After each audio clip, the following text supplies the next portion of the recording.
Welcome to the 3DownNation podcast. I'm Justin Dunk, joined by John Hodge and JC Abbott. Fellas, this Ticats general manager position has been open for so long. I'm wondering if either of you interviewed for the position and didn't tell me. Well, Justin, I'm not leaking anything to 3DownNation, which is how I'm actually planning to get a GM job one day. So you're not getting an answer out of me. Nice try. I will happily do it for 10 cents on the dollar. So if anyone wants to hit me up, you got my phone number. Call me anytime. Hey, there's a football operations cap now. It's true. It's been implemented if people didn't hear. You're going to get what you pay for, but I will come in well under the football ops cap. I can guarantee you that. You will definitely help in the global department, I would imagine. So I got a list. If you want my list, you got to pay for the list. We will get to that a little bit later in the show, but there are some juicy topics to dive into today, fellas. So let's get rolling. We're discussing the 2026 Canadian Football League schedule that was released, can you believe it, in December, not February? The Argonauts shaking up their football ops department. Saskatchewan, Calgary, and Ottawa making some key re-signings. Some Canadian quarterback NFL news. Yes, people, get comfortable. And Drake wearing a vintage Argonauts jersey. But first, Trevor Harris, Davis Alexander, and Cody Fajardo signed contract extensions with Saskatchewan, Montreal, and Edmonton, locking Harris and Fajardo in through 2026 and Alexander in with the Alouettes through 2028. Which of those QB moves was the most significant? It has to be Trevor Harris with the Saskatchewan Roughriders because they are the defending Grey Cup champions. And no, I'm not saying it because I've been on the pre- and post-game show for the last 2 seasons. If Trevor Harris does not come back to the Saskatchewan Roughriders and retires, that leaves a giant question mark at the quarterback position. Okay, we already knew that it was likely that Cody Fajardo was going to go back to Edmonton, and he did tell me specifically that he thought at one time after the season was over that there was a 75% chance that he was going to retire. But then he also admitted that, yes, he had a job offer from his school that he went to in the NCAA, the University of Nevada, to be an offensive analyst, but he did share that, it's quite different than CFL quarterback money. So I think that changed the equation there. And he also told me that watching his exes, Saskatchewan and Montreal, play in the Grey Cup, motivated him to come back. So I'm here for the Cody Fajardo revenge tour. He talked about how Edmonton beat Saskatchewan once in 2025 and felt like, hey, if they could do that in his first year in Edmonton, where he started midway through the season, what could they do in year 2 with him paired with Jordan Maximic, the offensive coordinator, Mark Killam, and the rest? So I like the way that Cody Fajardo was talking from a sheer entertainment perspective. And then we knew that Davis Alexander was already going to be with the Alouettes for the long term. So that's why I believe Trevor Harris re-signing, continuing to play football, was the biggest move out of these 3 at the quarterback position. And I think his words held up to the financial details. He said once again, and told you, JC, that he felt like it was a team-friendly deal. And I think that it is just that, especially considering the salary cap jumped over $400,000 leading into the 2025 season. And CFLPA President Solomon Alamimian believes there's a chance it could go up leading into 2026. So when you look at this contract, $190,000 in terms of a signing bonus, $220,000 in base salary, $25,000 in marketing, just over $15,000 in housing, and a $5,000 travel allowance, that equals $455,300 in hard money. And yes, we get it right down to the exact cent.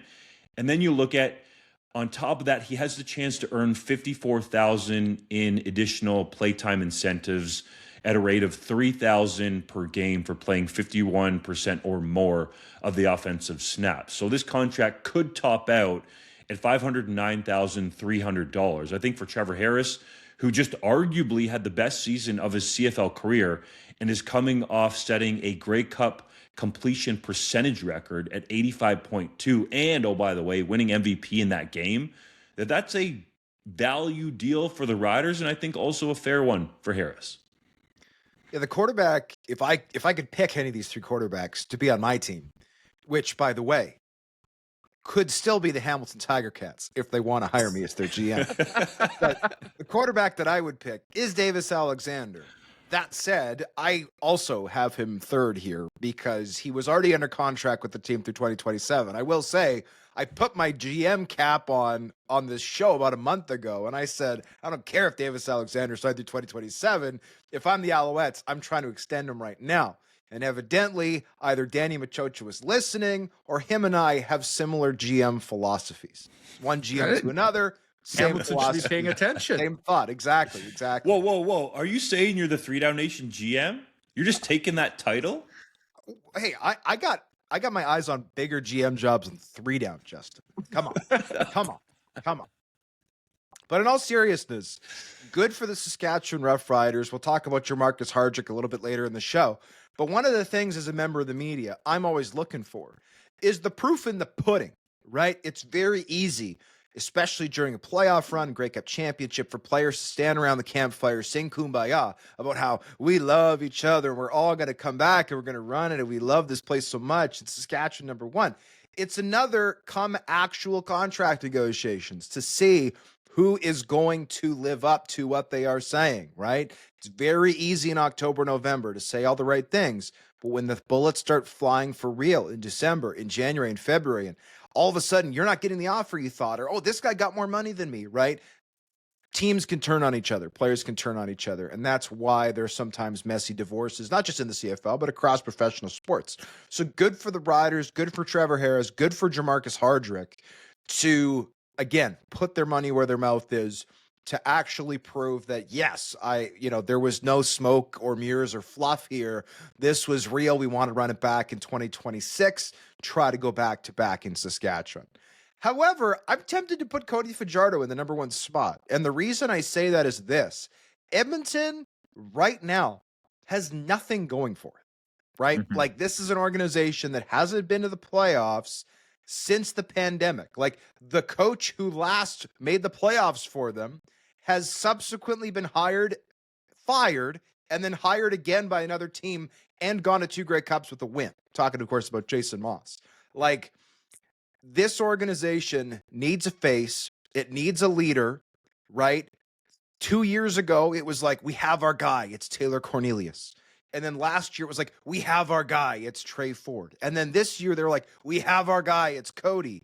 And just to have that actually, at least for day one, it's pretty clear, I think, at this point. We might talk about it a little later. It's pretty clear at this point, Trey Ford's not going to be back at Edmonton in 2026. But to actually give this team a face, give these fans somebody to look at who can have sustained success, right? Taylor Cornelius was not somebody who ever had sustained CFL success. Trey Ford, I think there's still a possibility that he could have sustained success in the CFL, but he hasn't done that yet, right? Cody Fajardo is a guy who's a Grey Cup winner. He's a Grey Cup MVP. Is he the flashiest quarterback in the league? No. Does he have the biggest arm in the league? No. Is he still a top running threat? No. But guess what? He makes good decisions with the football. He's a leader. He's seen every single thing you can possibly throw at him defensively. And he's somebody who can raise your floor. And the Edmonton Elks are not a team that has to go out and win a Grey Cup in 2026. I don't think that's really in the cards. But what they do desperately need to do is not win 5 or 6 or 7 games and miss the playoffs again. They need to get to the playoffs, and Cody Fajardo is a guy who can get them there, right? Saskatchewan has already been over the top, so it's great news to bring back Trevor Harris. But the Edmonton Elks need somebody to push them over the hump, and the only guy really available, unless you can go get Levi Mitchell, which I'm not sure why Levi Mitchell goes to Edmonton at this point of his career, unless you throw all the money at him.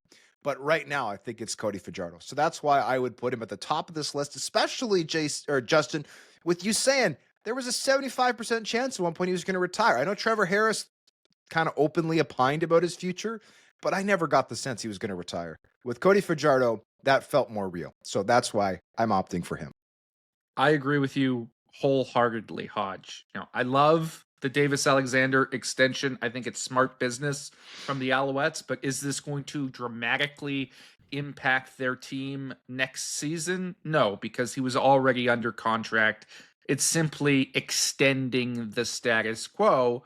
And then when you look at the other two guys, I think if either Saskatchewan or Edmonton had lost their quarterback and they had gone to free agency or elected to retire, it would have created a really dicey situation where there's not exactly an attractive option on the open market where they could have gone and got another guy. So re-signing their current quarterbacks was essential. The reason why I put Fajardo above Harris is similar to the one that you laid out, Hodge, but I think it has as much to do with who is behind them right now in terms of Jake Maier and Trey Ford, whether those guys are back, particularly in the case of Trey Ford, remains to be seen. But had Harris or Fajardo up and retired, those presumably would have been the guys at least for a time. And while Jake Maier doesn't necessarily excite you as a starting quarterback,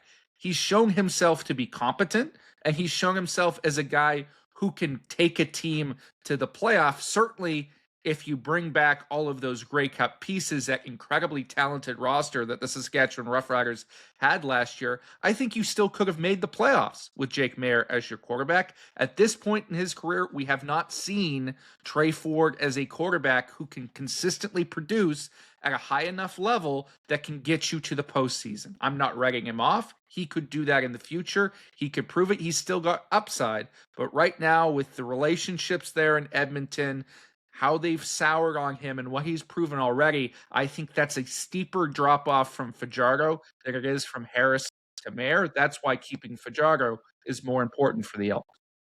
What was most interesting to me about all the stuff that went down here is the fact that Cody Fajardo represented himself in negotiations with Ed Hervey.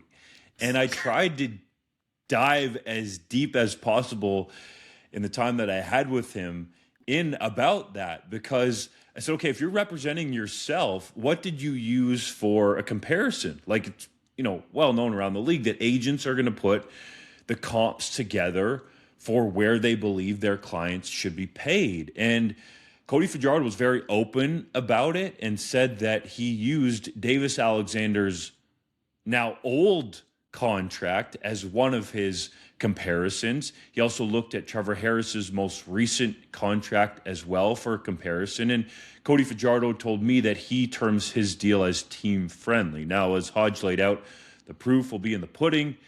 3DownNation working to get those numbers, and we'll have them at some point. So I'm curious to see the intricacies of that deal. But can you guys imagine a contract negotiation with Ed Hervey as the potential franchise quarterback and what that would be like, considering what went down last offseason with Eugene Lewis? Well, I mean, I'll say this.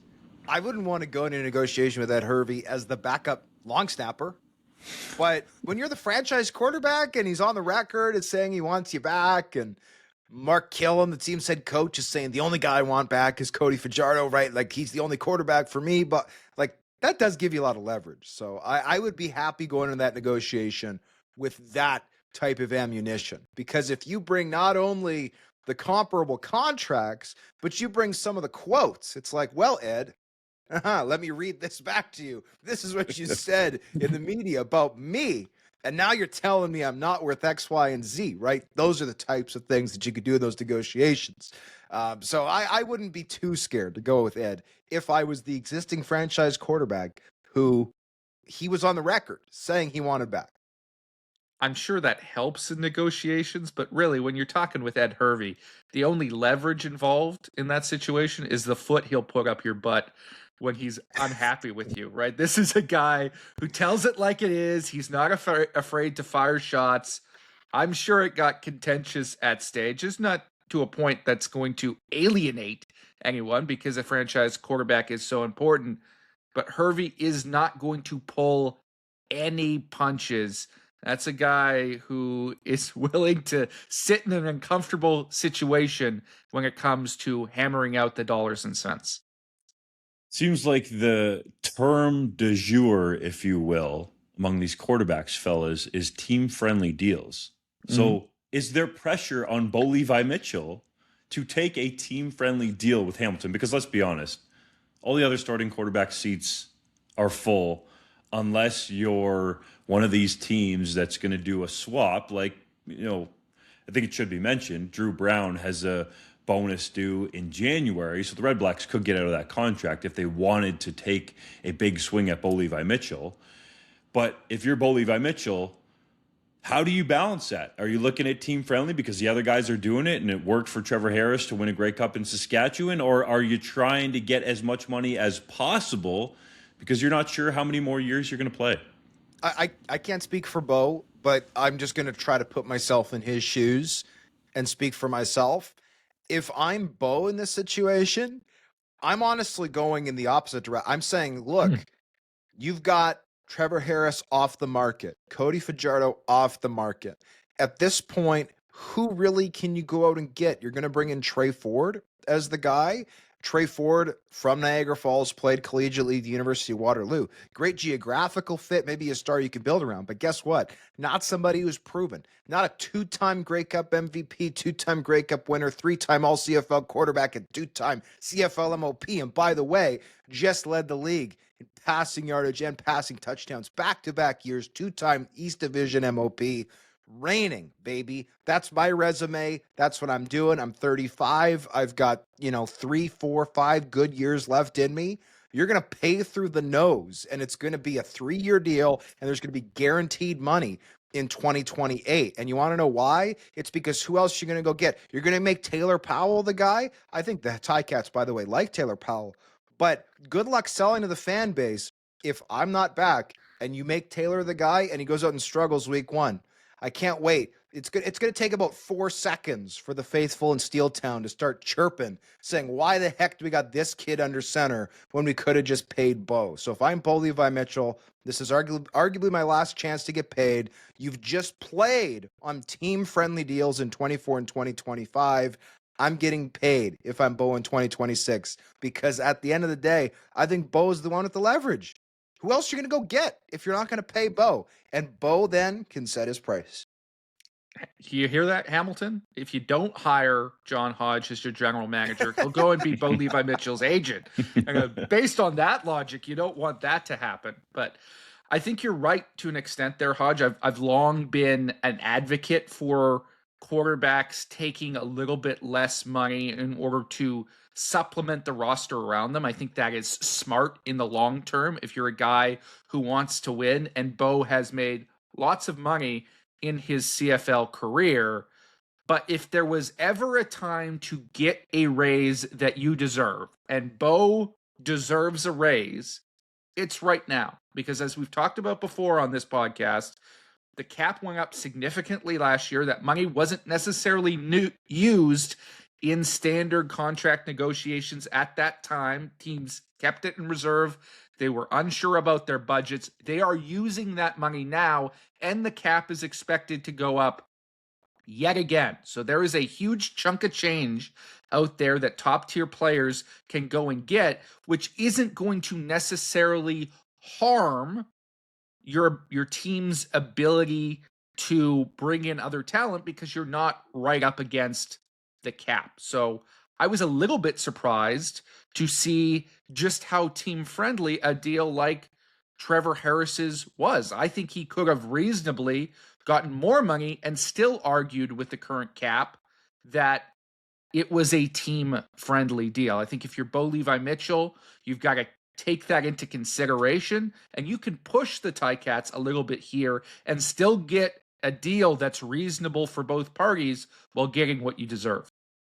Bo Levi Mitchell has made over $700,000 per year in his career, but those teams didn't necessarily fare well. I know that helped Bo Levi Mitchell's bank account. So I think him being the savvy veteran that he is will understand that. But on the flip side of it, and sort of to Hodge's point, Bo Levi Mitchell took a big pay cut going into the 2024 season, And also, in terms of that deal initially, was playing on a pay cut in 2025 because when he initially signed that 3-year deal with Hamilton, it was a big time contract for well over $500,000 per year. So I think he can sit there at the bargaining table and say, look, I've taken pay cuts the last couple of years.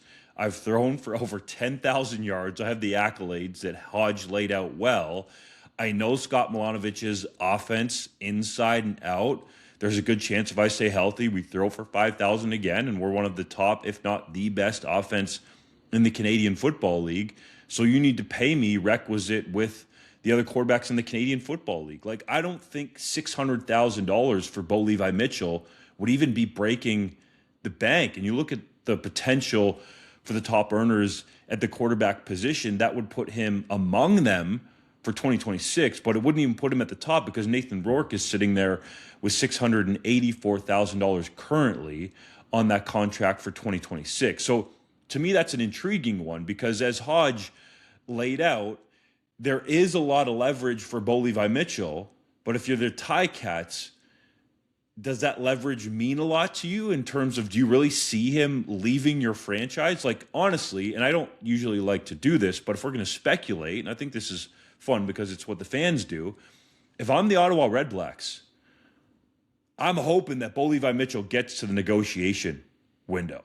That could completely change the complexion of your team, and you give Ryan Dinwiddie a Lamborghini to drive with in his first year with your franchise if you could get Bo Levi Mitchell there. And oh, by the way, those two happen to have a connection from their days with the Calgary Stampeders. So I'm not saying that's going to happen. It's just essentially some fun speculation. But I think Bo Levi Mitchell could use some things like that as his leverage. You go around, you look at some of the other quarterback situations in the Canadian Football League, and I think we get an idea. Davis Alexander, Montreal. Chad Kelly, Toronto. Zach Collaros, Winnipeg. Trevor Harris, Saskatchewan. Cody Fajardo, Edmonton. Vernon Adams Jr., Calgary. And Nathan Rourke, BC. That Ottawa is really the only other possibility, and that is even a question as well because that's if they're willing to move off Drew Brown, who had an injury-plagued season there with the Red Blacks. I think if you're Ottawa, that's a no-brainer if it happens. You at least have to talk to Bo Levi Mitchell and pick up the phone during the free agent negotiation window, but you would have to figure out the bonus piece with Drew Brown because his bonus is due before then. I believe it's mid-January.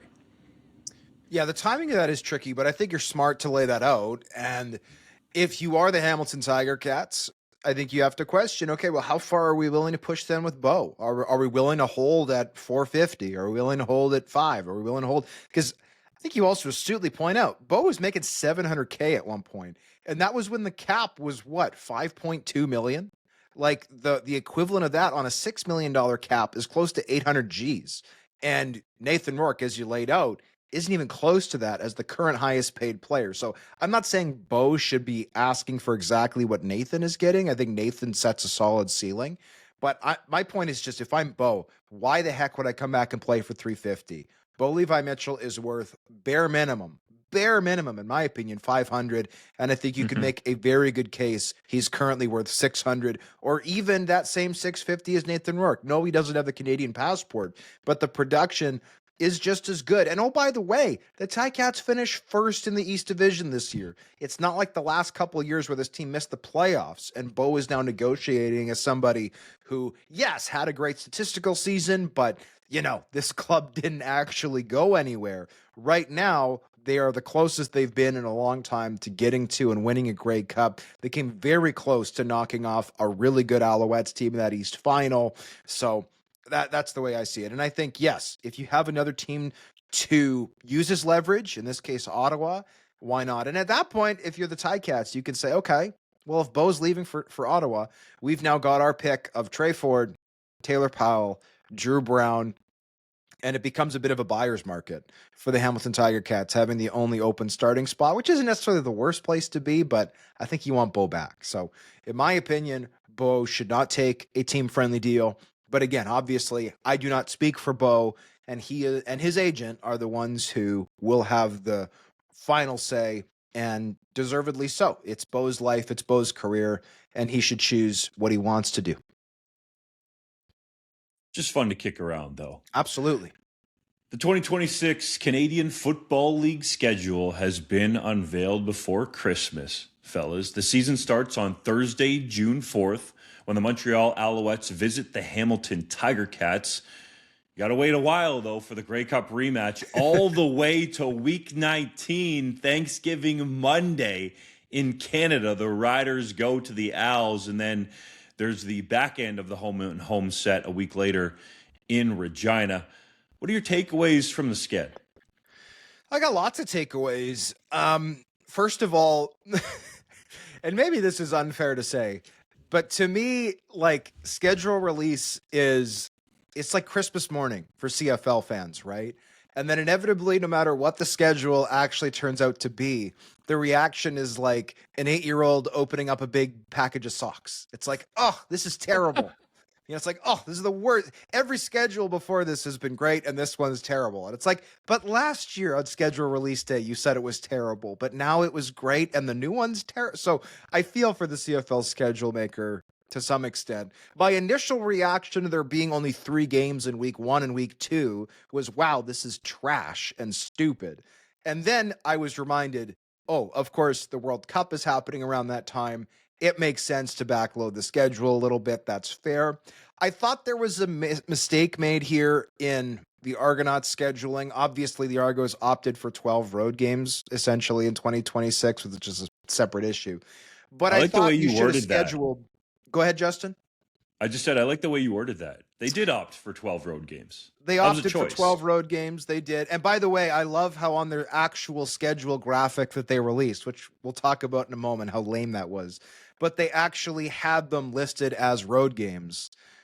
I think there was a little asterisk that was like, oh, home game at another stadium, but like they're literally listed in the away color that they had on their graphic color scheme. But regardless, I thought that the CFL should have scheduled the Argonauts in Hamilton in like week 2.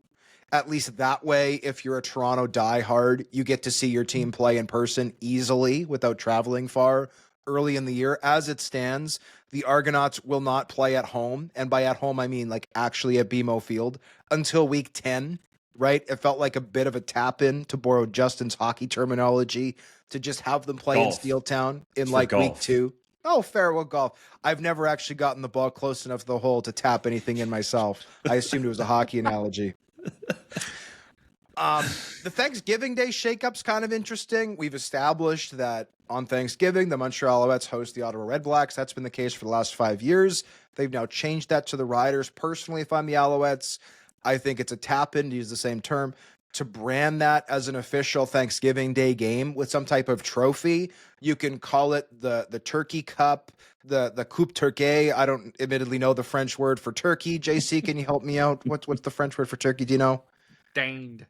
Danged. Okay, I'm not going to try to say that with the accent because I'll offend people. But the Coupe Danged, or the Turkey Cup, I think is a great one. I know Cheval is horse. I don't know what turkey is. In size bigger than the Jacques Dussault Cup. Oh, God, that Jacques Dussault Cup is like 20,000 pounds. What are you talking about? It's got to be bigger. That's crazy. But again, I think it's interesting to change it up. I just wonder if maybe, like maybe the thought is our Thanksgiving Day game always does well, and also the Red Blacks visiting always does well, so we may as well shake that up. But I also think the Riders visiting would do well. Like to me, you want to brand the Thanksgiving Day game as a game that doesn't normally, like, bringing in an opponent that doesn't usually draw well, but whatever. The overlapping is interesting to me, right? We're used to having overlapping games during the preseason. I noticed that in the last week of the season, the last 2 games are going to be happening simultaneously. The Hamilton Tiger Cats and Ottawa Redblacks play in Steeltown Saturday, October 24th at 3 p.m. Eastern. And the Edmonton Elks and Saskatchewan Roughriders will start at exactly the same time. I confirm with the league that this was not a clerical error. It is happening. Why is it happening? I don't know. I know that come week 21, unless there's really big playoff implications for a game, I'm kind of checked out and just ready for the playoffs to start. Maybe the league feels the same way. I'm obviously speculating, but that was kind of interesting to me. And then in terms of buys, I took the liberty, and I have a takeaways piece if you want to read it in more detail up at 3DownNation.com. But I took the liberty of checking each team's bye weeks and seeing which ones were the best. And in my opinion, if the idea is to have the most balanced buys, the team that's gotten the best shake of the stick is the Montreal Alouettes. Their buys are in weeks 5, 11, and 17, which means they will never play fewer than 4 or more than 5 games without a break, which to me seems pretty optimal. The team that probably fared the worst is Calgary. Calgary has a bye in week 2 and then a bye in week 21. So in other words, they play a game, get a break, and then they play every week from week 3 to week 11, get one break in week 12, and then play again from week 13 to week 21. They play almost all of their games with essentially one break in the middle. Not optimal, but it's an interesting thing to look at, the schedule. I like schedule release date. We'll talk about the release videos in a bit, but first I want to give you guys a chance to offer your takeaways on the schedule. I was fairly impressed by the schedule. It's a year that is less than ideal in a number of ways because of the World Cup, and that creates certain limitations like you laid out. Having just 3 games in the first 2 weeks of the season feels wrong, and your initial reaction to it is that this is a bad idea. But when you think about the fact that that means you're playing against less World Cup games, that you can more easily front load the buys for Toronto and BC to make it a little bit easier for them when they're having to go on the road and aren't able to be in their home stadium, it makes a lot of sense to construct the schedule that way. And I think they generally did a really good job of handling those challenges. There's nothing here that jumps out to me as absolutely horrid or an offense to any individual team. I think they struck a really nice balance, and it should be noted that in terms of the games that we do know are being played by Team Canada in the World Cup for the round robin, they only go up against one Team Canada round robin game on the same day. And the timing of those games means that they will not overlap, or at least will not overlap significantly. That's a really good thing. There's no overlap at all. Well, maybe it goes to double overtime, or there's a weather delay. You don't know that for sure, Doug. Not called double overtime in soccer, but I digress. No. Yeah, in soccer, it's called fall down until the referee calls a penalty. Could be a weather delay. I don't know how long soccer games take in the World Cup. I don't watch it. Anyway, they will not overlap if everything goes to plan, which is a good move by the CFL. I don't know if they had all the information that they were able to do that by design, or if that was just a happy coincidence. But that is a good move by the league, and I think it works out really well that the schedule is constructed in this way. For me, the biggest takeaway of this entire thing isn't in the regular season or the playoffs, it's in the preseason. Because if I look at our article here, Friday, May 29th at 7 p.m., Hamilton at Toronto. You've got in brackets here, Hodge, in Guelph. What an idea. That's really unique and innovative. Somebody should think of doing that more often. That's my favorite 2 words in this entire thing. Are you saying that because I played there? No, I'm saying there because Toronto should be playing on the road. They should be playing in Guelph the whole time. They're already doing it once.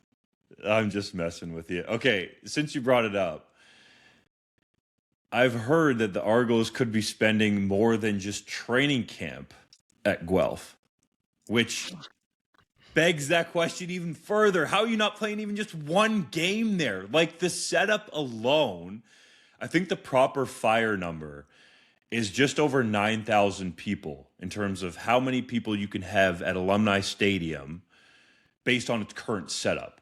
And it wouldn't take much to boost that up, fellas, with some extra seating around there. So when Keith Pelly says publicly, which I can't believe, that he's explored all options, the proof just isn't in the pudding there, okay? To put it in a nice term. I think it's disrespectful to Toronto Argonauts fans, especially if you're going to spend more time in Guelph or use it as your pseudo home base for the first part of the season, even after training camp. What jumps out about the 2026 schedule to me, the quadruple header, boys.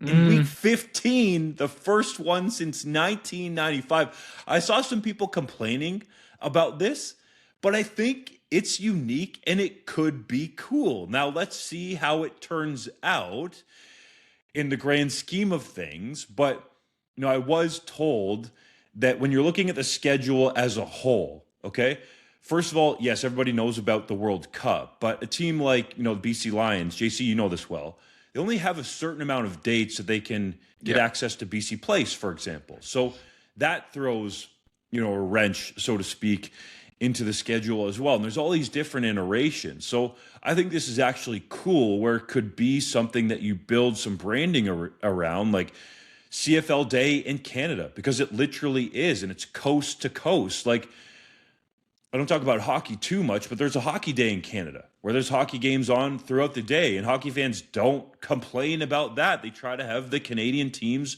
playing either against each other or in all of those games. So I don't really see what's wrong with this. I think it could be actually really cool. And if the CFL and its teams get behind it, it's a great marketing opportunity to have sort of a tent pole in that one day. So I'm interested to see how that's going to go. And to be quite honest, fellas, when I first found out about this schedule, which I was told the teams had actually prior to Grey Cup. So kudos to the league, the head office, Stuart Johnston, all the people involved for getting it done, because we know how long that dragged on last off season. I think the schedule wasn't announced until, was it after free agency, fellas? It might have been, actually. Yeah. Or leading into free agency. I'll leave it to Statboy Hodge to look that date up exactly. But I think they deserve some credit because they took a lot of flack last year. And the fact that the teams knew about the schedule before Grey Cup gives them time to prepare, what they're going to do, how they're going to unveil it. Toronto Argos, that was an absolutely sorry excuse for a schedule reveal. I guess that goes along with you deciding to play 12 road games as well. It really shows you how much you're putting into your team. But when I saw the schedule at first, or heard about it at first, let's say, I was like, how do you not have the Riders playing in the opening week, the defending Grey Cup champions? But the more I thought about it, I think it's actually going to work well that the Riders open their season at home in week 2 to create even more hype. Like, you have the opening of the season, the 3-game week I don't necessarily love, especially because the World Cup games won't have started by then, but I get it with stadium availability, all the rest. But to have the Riders at home in week 2, and not only at Mosaic Stadium with the Riders, which will create enough buzz in and of itself, but to do it against the BC Lions, so they beat in the West Final. You had Trevor Harris not wanting to talk about Nathan Rourke, and then Nathan Rourke scoring a go-ahead touchdown, yelling, it's our time, to the packed house there. I think that's a rivalry that's building and is great. So kudos to the schedule makers for putting that one there. I really think that is a game that can be a jumping off point for the season. And, other than that, it's a schedule, right? Some people are going to like parts of it. Some people aren't going to like parts of it. It's what happens every year. But there are some unique things, I think, that go along with the 2026 campaign. Admittedly, I don't like the quadruple headers, and I don't really get to experience it anyway because the Banjo Bowl is always on this date. So I'm always covering a game in the middle of it. That being said, I think the idea of branding it as an official day is brilliant. And I would even suggest that, whether it's in Quebec, whether it's in Ontario, even the AUS, wouldn't it be fantastic if there was a morning game somewhere and there was a U Sports element to this that could be included in the marketing? Like, hey, if the first CFL game starts at 1 p.m. Eastern, is it possible? I know that it's not optimal timing for a number of reasons, but would Western and Laurier possibly be able to be scheduled for 10 a.m. Eastern? Could we get that game on national television?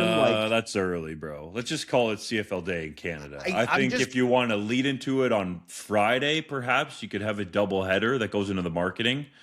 But playing at 10 a.m. in the morning, bro, I don't know about that.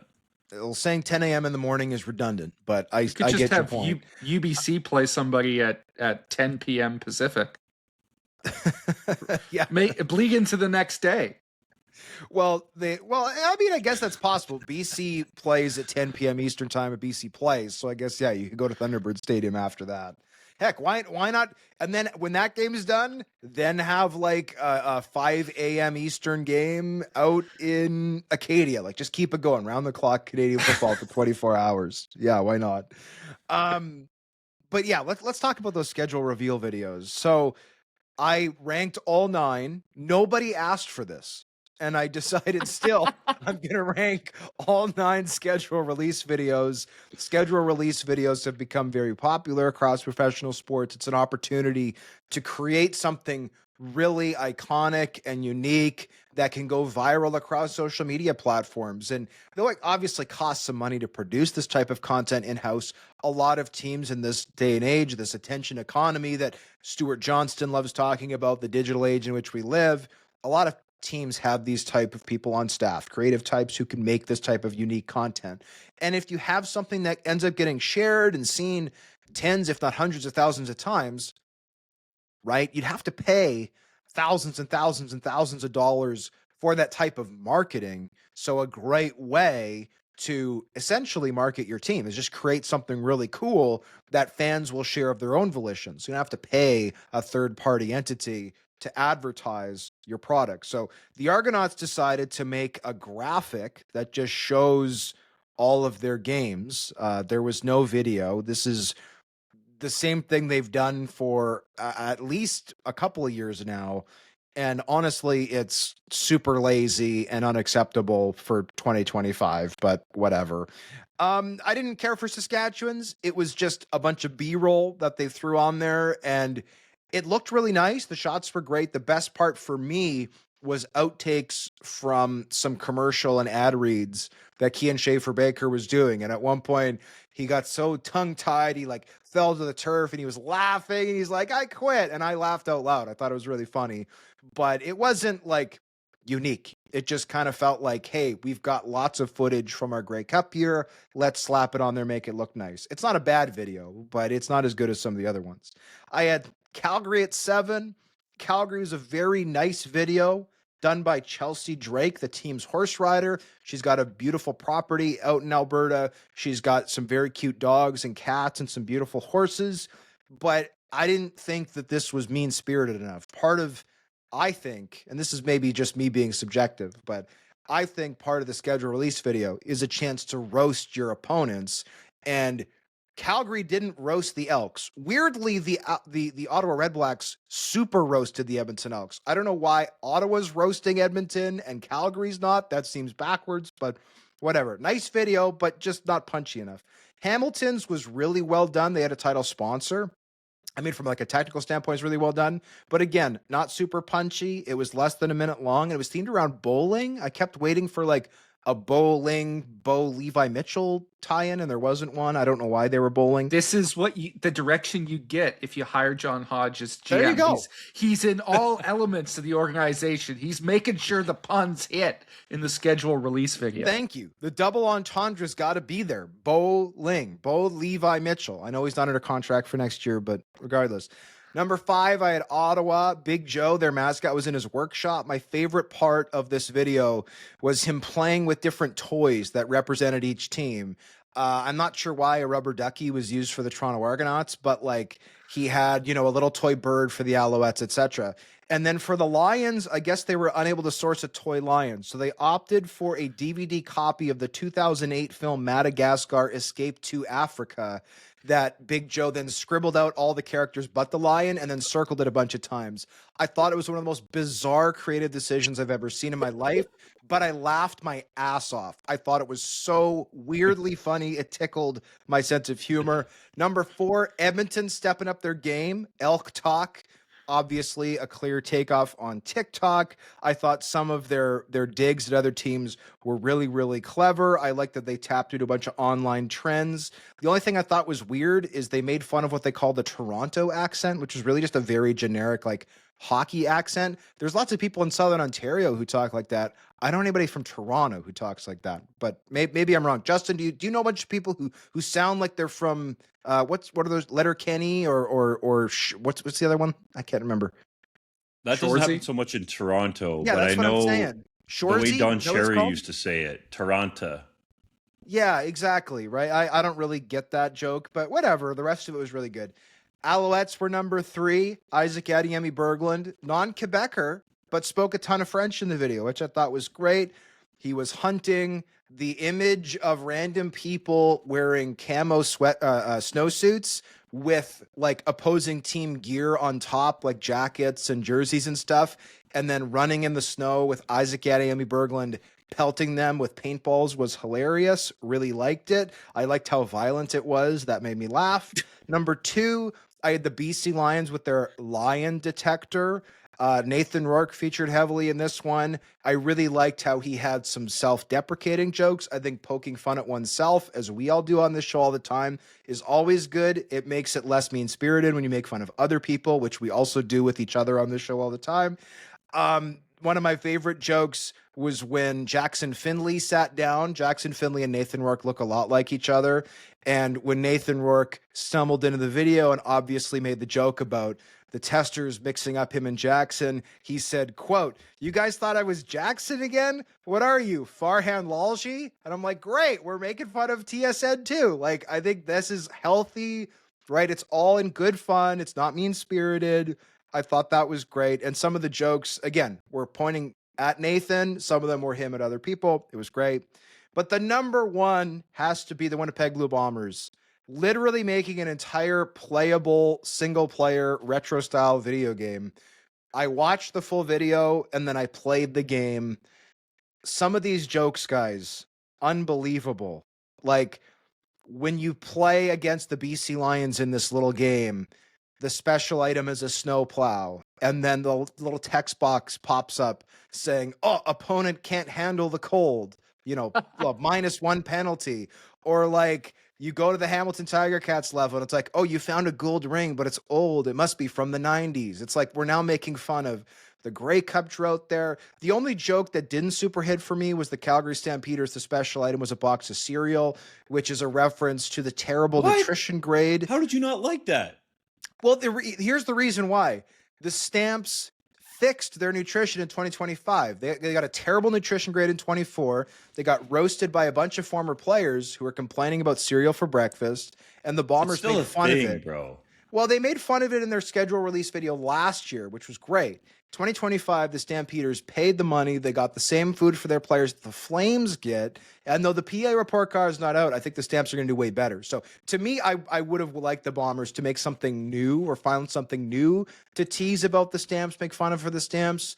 Right, you could joke about them choking in the West Final, though granted the Bombers kind of choked in the East semifinal, so maybe that's something that you don't want to poke fun at because you're The West kind of opening yourself up. semifinal, you mean? Sorry, I misspoke. The West semifinal in BC. So, but regardless, it was the best. You one. could have had a clock in there and just nobody paying attention to it.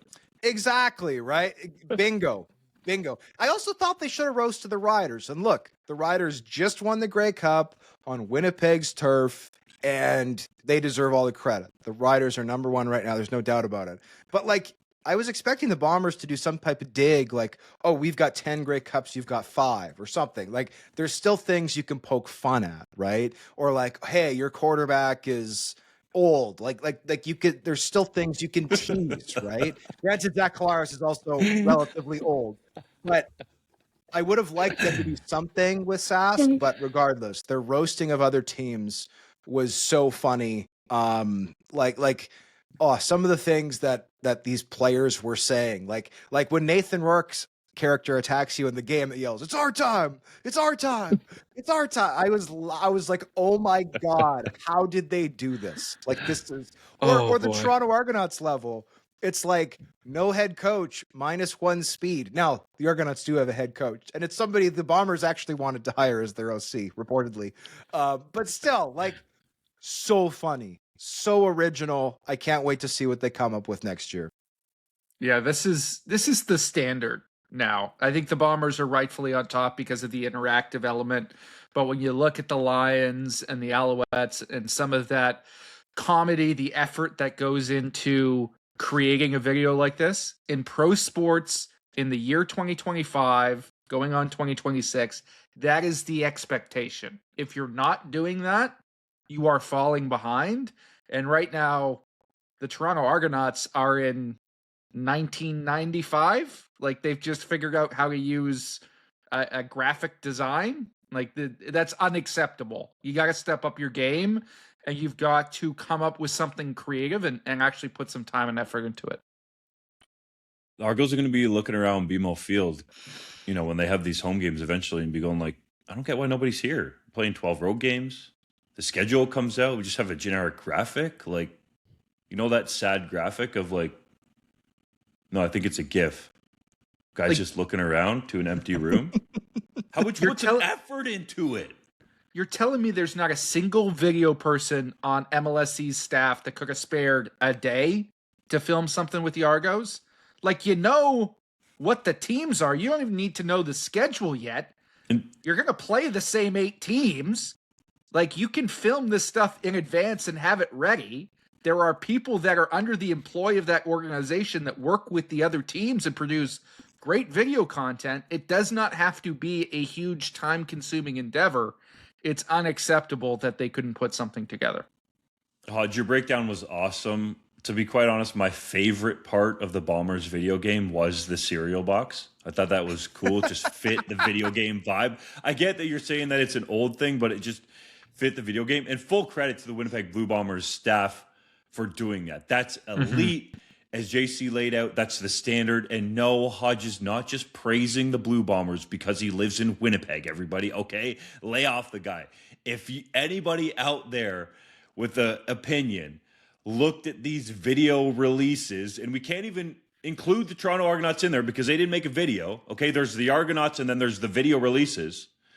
There is no doubt that the Bombers was the best. The fact that it's an actual playable video game, like CFL fans have wanted the Canadian Football League to be involved in a video game, and I get you won't actually play football, but the Bombers went out and were like, yeah, we're just going to make one that's actually really playable. Like, unbelievable stuff from the Bombers.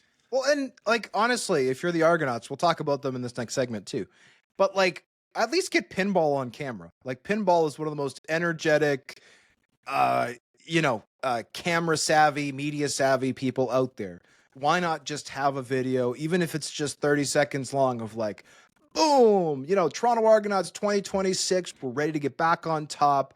The schedule's out today. These are our home games. Like just a quick message to the fan, right? It would take 10 minutes to set up that shot, and Pinner could probably do it in one take. Like 10 minutes, you can film it on your phone, bro. Well, yeah. Well, I mean, I'm saying like a really nice shot somewhere in the office, like not a lot of effort, and even that is just something, right? And you could put it on not just your feed on the artist formerly known as Twitter, but you could put it on Instagram, you could put it on your YouTube, you could put it on TikTok, you could put it like literally everywhere. You could put it on your website. So like, it's not like shooting a video is just for one platform. You could put it everywhere in between all those platforms. It's like, boom, that's 100,000 hits that we didn't have before this, and it cost us, again, essentially no money, right? You don't have to do the crazy big project. Like, just do something. Because I agree, it's not even like they got the worst grade of the 9 teams. It was like they did not complete the project, and then this is the grade that the other 8 teams got.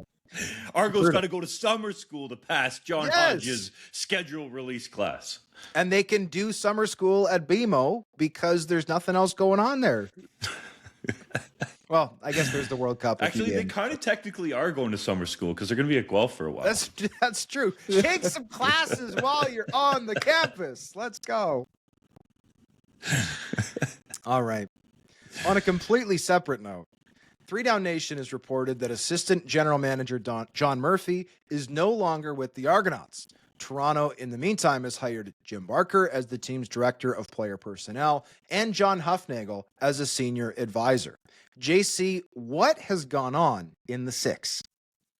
Credit to your reporting, Hodge. Murphy was on an expiring contract and was informed that he's not going to be renewed and brought back for next season. Now, it should be noted, I have spoken to the CFL, and they confirmed that there was an investigation made into claims that the Argonauts tampered with Saskatchewan Roughriders head coach Corey Mace, and reached out to him regarding their head coach position. That investigation, I've been told, has concluded, and per the league's policy, they will not discuss whether any punishments were laid out or what the results of that investigation were. It's unclear if that had anything to do with why Murphy is not back with the Argonauts or if these two events are connected. What we can say is this was a 5-13 team last season, and it's completely reasonable that the Argonauts would want to shake up their front office. They clearly needed some help there, as we've discussed on the podcast before, and I think Hufnagel and Barker give them some much needed help in the personnel department. Let's focus on Jim Barker, because I've been told that he was reasonably close to going to the Hamilton Tiger Cats, and the Toronto Argonauts sweetened the pot to get him there. So Jim Barker, had been out of the league, had done some stuff with TSN, although not in 2025, had two teams coming after him, and the Argos get him to come in the building. He obviously knows Pinball Clemens well. He goes, way back with John Hufnagel from their time together in Calgary. Seems crazy to think that was that long ago, but anyways, it's a long, long time ago. So Barker's in the building. I think that it's definitely going to be intriguing to see what he does. It's a much different landscape in the Canadian Football League from when Jim Barker was, at the controls as a general manager back in the day. And I think he's going to be doing a lot of GM type duties there in Toronto. So that's one that I'll have my eye on. Well, and I appreciate that Jim elected not to take the Hamilton job, because that means I still have a shot, right? As we've talked about many times on this show.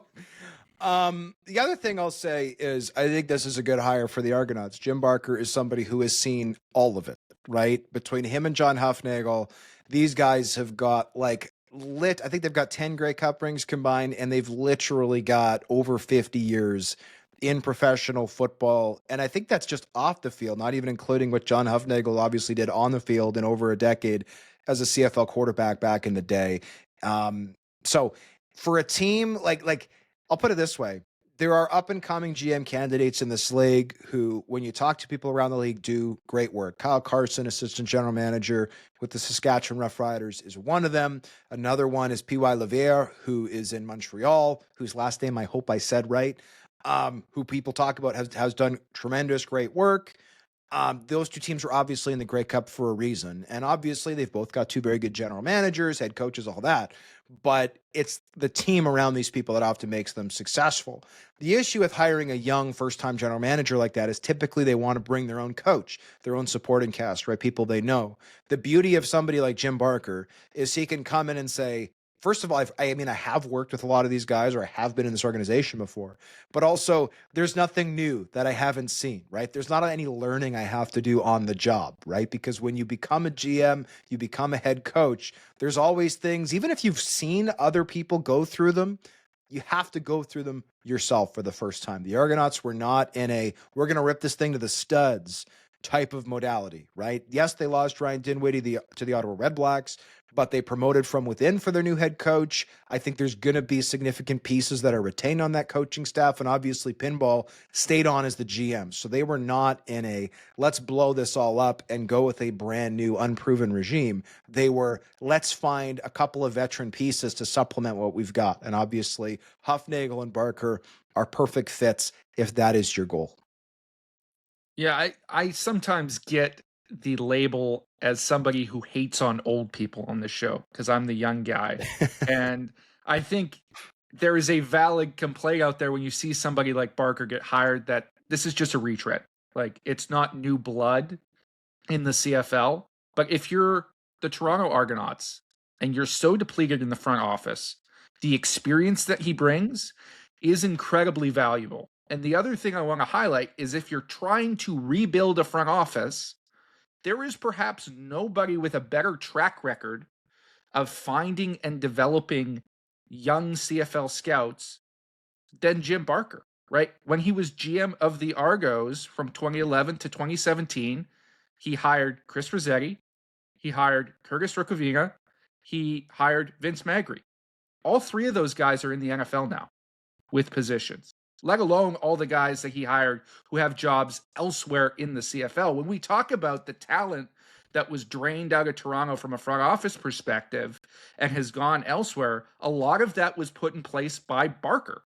So if you want to restore that, well, bring Barker back. And I think he's shown that he can take some people under his wing, or he can find the right talent evaluators to potentially restore what was lost over the last couple seasons with the Argos. It's proper for us to make sure we're balanced, because it wasn't that long ago, fellas, that I believe all three of us were banging on the Argos for not replacing the talent drain that JC alluded to. But clearly, they've had a mandate to go out and do it in the offseason with the moves to bring in Hufnagel and Barker. And your point about that, JC, in terms of the young talent that he brought in is absolutely valid. And, you know, people are going to start drinking because I'm going to talk about Guelph, but Chris Rossetti was my backup quarterback at Guelph, and Curtis Rukavina played linebacker with me at Guelph. And those guys will tell you that, you know, Jim Barker is a hardline negotiator. He demands a lot, but he also, when it was earned, allowed those individuals, along with Vince Magri, to grow.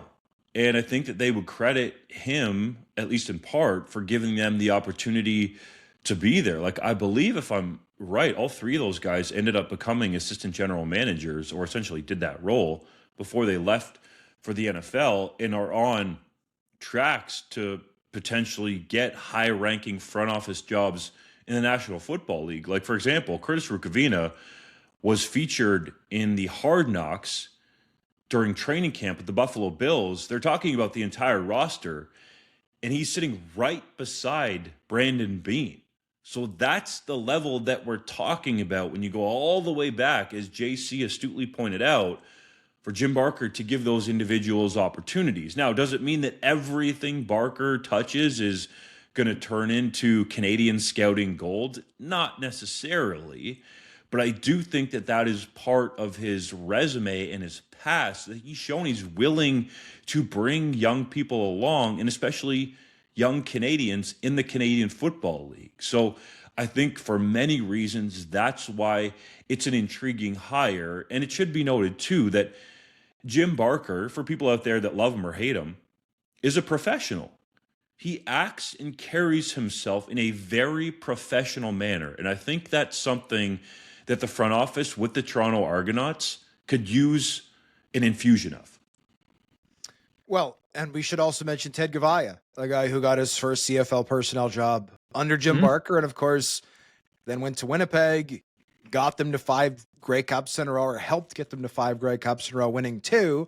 And then, of course, the time he leaves is when the Bombers can't win a playoff game, right? I'm not saying there's direct causation there, but the point is, where Ted has gone, he's won. And the first person to get him into a personnel role was Jim Barker, as the director, with Ted was the director of Canadian scouting with the Argonauts in 2011, when Barker was the general manager. And by the way, JC, you poked a little bit of fun, or at least mentioned like Barker's older, Hufnagel's older. Wouldn't that be the basis of an amazing schedule release video, being like, hey, I'm just sitting here with my friend John, and we're sitting down for a 5 o'clock dinner before The Price is Right comes on. But first, we got to talk about the CFL schedule. The Price is Right's on in the mid-morning, bro. And a 5 o'clock dinner is not a usual time for an older person's dinner, from what I understand. It is, isn't it? That's a thing. Old people They eat dinner early. That's a thing. The dinner special. I don't know. Earlier than 5 o'clock, though.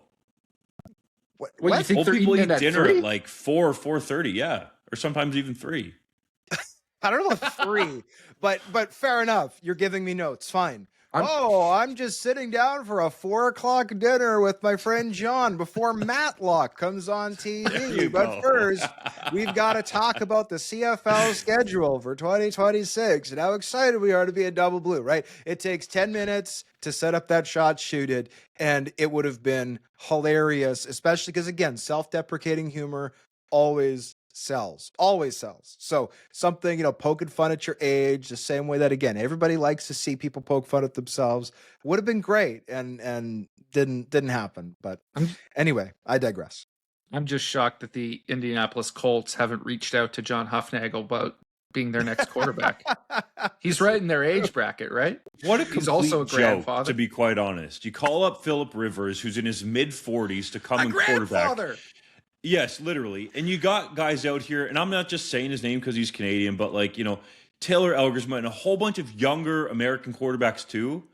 And you think your best shot is Phillip Rivers? Like, the CFL takes a lot of flack for being a retread league. Like, come on, NFL. That's awful. I took the liberty. No one asked me to do this, but I took the liberty of putting together a list of former players who are younger than Phillip Rivers. And I'll take the liberty of we're going to get to JC's random neg list in a moment, but I'll read you some of these names. Players who are younger than Phillip Rivers include Darian Durant, Travis Lulay, Nick Lewis, Ricky Foley, Chad Owens, Chip Cox, Jovan Johnson, Andy Fantuz, Maurice Leggett, Adarius Bowman, Weston Dressler, S.J. Green, Odell Willis, and Solomon Elamimian. Now, just off the top of my head, Lewis is in the Hall of Fame, Cox is in the Hall of Fame, Owens is in the Hall of Fame, Fantuz is in the Hall of Fame, Dressler's in the Hall of Fame, Green is in the Hall of Fame, and Elamimian's in the Hall of Fame. Lulay, you can make an argument, should be. Foley, probably not. Johnson, you can make an argument. Bowman, you could probably make an argument. Leggett, probably not. But the point is, half of these guys are not only so far retired that, we don't remember them in recent memory as players, but they're already in the Hall of Fame. That's crazy. That's crazy. Speaking of old retreads, it's time for JC's random neg lister, and I'll keep this one brief because a name popped up on the neg list wire this week from the BC Lions that I think you guys will recognize. That's running back Peyton Barber from Auburn. Does that ring a bell to either of you? Admittedly, it does not. But well, Hodge, you're clearly not in the weeds of the NFL enough because Barber played 6 seasons down south for the Tampa Bay Buccaneers, Washington Commanders, and Las Vegas Raiders. He racked up 2,457 rushing yards over that time. Not a bad career. And in his peak in 2018, he had 891 yards in a single season for the Bucs. He was a legitimate starting running back. The catch? He's 31 years old, and he hasn't played football in any capacity since 2021, gentlemen. But the Lions added him to their neg list this week. From my research, he's currently booked himself a slot in the World Series of Poker after winning a celebrity tournament. That's what he's doing these days. But teams don't waste neg list spots. If you're putting on a guy who's been out of football this long, it's because there's some fire underneath all that smoke and there's some conversations happening. Somebody has heard from somebody that Barber might be interested in making a return at 31 years old. That would be an interesting one to see in the CFL. I mean, it sounds to me like he's well rested, if nothing else. So we'll see. It's now time for Hodge's Heritage Moment. On this day in 2012, Edmonton promoted longtime receiver and scout Ed Hervey to the role of general manager. 3 years later, he led the club to a Grey Cup win when his team defeated the Ottawa Red Blacks by a score of 26-20, as it was then known, Investors Group Field. Hervey was dismissed by the team In April 2017, which remains maybe the weirdest timing ever for a GM firing. You're firing your GM in the middle of the spring, okay? Finishing his tenure with a 44-35 record, though he returned to the role last offseason in Edmonton after GM stints with the BC Lions and Hamilton Tiger Cats. How wild is it that Hervey has had 4 separate shots to be a CFL GM, and yet he's still only 52 years old, Justin? It's insane. There are long-time personnel evaluators in the CFL who would like one opportunity to be a GM, and Hervey's gotten 4. I'm not saying he hasn't earned it, but he's been pretty fortunate throughout his career, and you create some of your own luck too. And he can still play in the NFL if he wants to, because he's not a grandfather, I don't believe. So he's still younger in spirit than Philip Rivers, if not in age. There you go. Let's go to the 3-minute drill. Hamilton and Burlington entrepreneur Angelo Paletta has joined the Hamilton Sports Group as a minority owner. Okay, Marwan Hage, now Paletta. Does that mean the Ticats are making some Skrilla? I mean, I am dubious of the claim that, 8 out of 9 CFL teams lose money. 7 out of 9 teams lose money. I'm not saying that many teams make money. What I'm saying is that nobody truly knows what's going on with the privately owned teams in the CFL, for sure, outside of them, who, of course, keep those as closely guarded secrets. What I will say is I think it's extremely positive that so many people are buying into the Hamilton Tiger Cats and doing so as people who are of that community, right? Local, stable, strong ownership wins. The Tiger Cats have come close to winning the last little bit, obviously in 2025, having a great season, 2019 getting to a home Grey Cup, 2021. It's only a matter of time before that leads to a Grey Cup victory. Jermarcus Hardrick, who wants to play till he's 40, Philip Rivers out here saying that's rookie numbers, has re-signed with the Saskatchewan Roughriders for 2026. How good has he been in Riderville? When he's been healthy, he's been exceptional. Sometimes when guys win most outstanding offensive lineman, it's a bit of a reputation award. That was not the case this year with Hardrick. He was the best lineman in the league, bar none.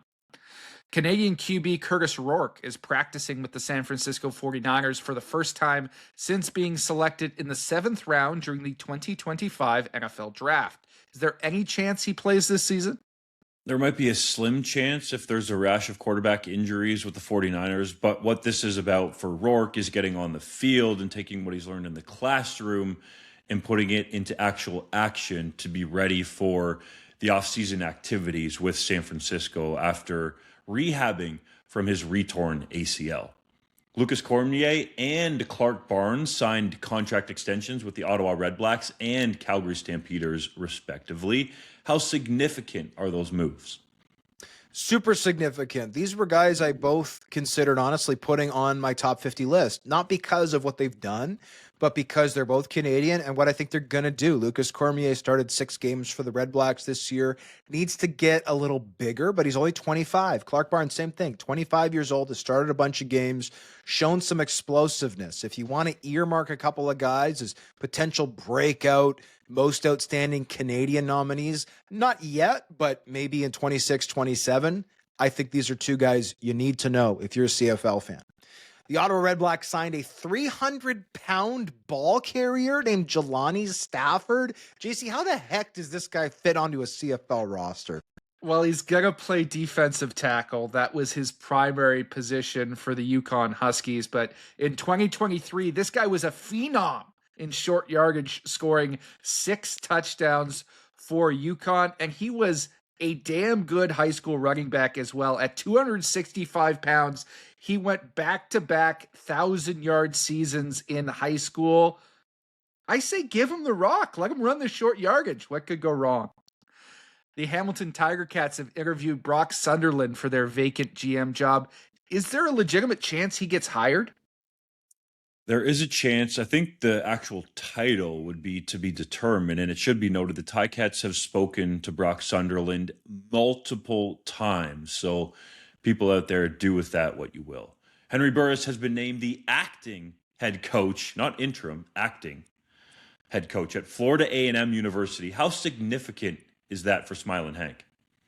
I think it's great, and I think they're using acting interchangeably with interim here. Jamie Colsey, the team's incumbent head coach of 2 years, went 12-12 over 2 seasons with the Rattlers. This is a perennial FCS powerhouse. This is a team that expects to win conference championships every year. Expectations are very high. So I don't know at this point if Burris is going to be a candidate for the full-time role, but what is clear is he's obviously the guy they've tapped after getting rid of Colsey. I believe this team has a bowl game left, and after that, they're going to have to make a long-term decision whether they want to keep Burris in this role or hire someone else.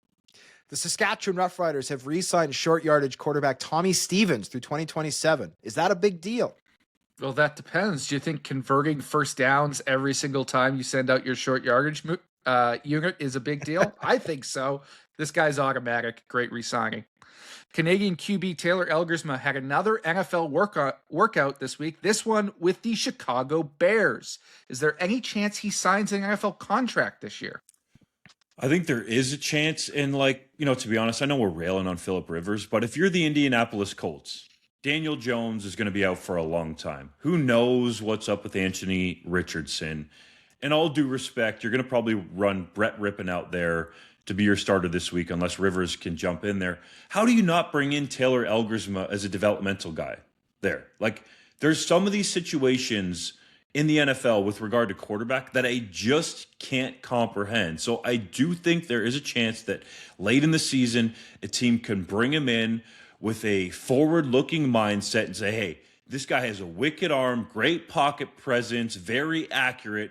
He's somebody we can actually develop instead of just going with these long-time backup and third-string quarterbacks that don't have the upside that Taylor Elgersma clearly has in his arsenal. Drake recently wore a vintage Argonauts number 19 jersey. What did you think about him repping the old school double blue? Admittedly, I don't care about Drake at all in any capacity. That said, this jersey brought me back to my youth when the Argonauts had that sick shield Argonaut logo that they would wear on the shoulder pads. And often it was big 90s shoulder pads. So the size of extra large dinner plates with the logo popping. That uniform is sick. I would love for the Argonauts. I think their current look is great. I really do. But I would love for the Argonauts to bring back a retro style look of that at some point in the future. It's now old enough that it's officially retro. It's officially vintage. I would love to see a throwback game between the Argonauts and another team dressed like it's the 1990s. That would make my inner child extremely happy. Referee Andre Proulx told 3DownNation reporter Pablo Herrera Vergara that the replay center made an error on a call late in the regular season during a game between Calgary and Edmonton. What did you make of that?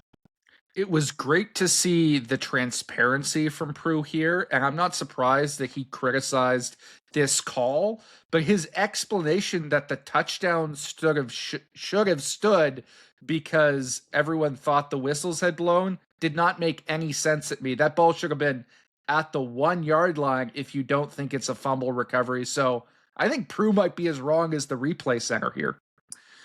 McGill Athletic Director Jeffrey Phillips told the school's Board of Governors that the turf at Percival Molson, where the Alouettes play, is in dire need of repair and will cost $1.75 million to replace.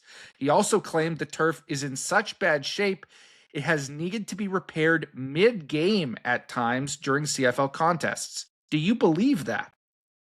I'd love to see the evidence of that. And that's all I'm about to say, because sometimes what I've learned about people in universities, they do more finger pointing than anything else. I'm not saying that's what's going on here, but have we actually seen during a Montreal Alouettes game the turf being repaired in the last number of years? I can't remember it, at least on the broadcast. I would love to see after a big impressive scramble, Davis Alexander's hold on folks, and he reaches into his sock, pulls out some needle and thread and just starts going to town on the turf, getting all patched up. That'd be amazing.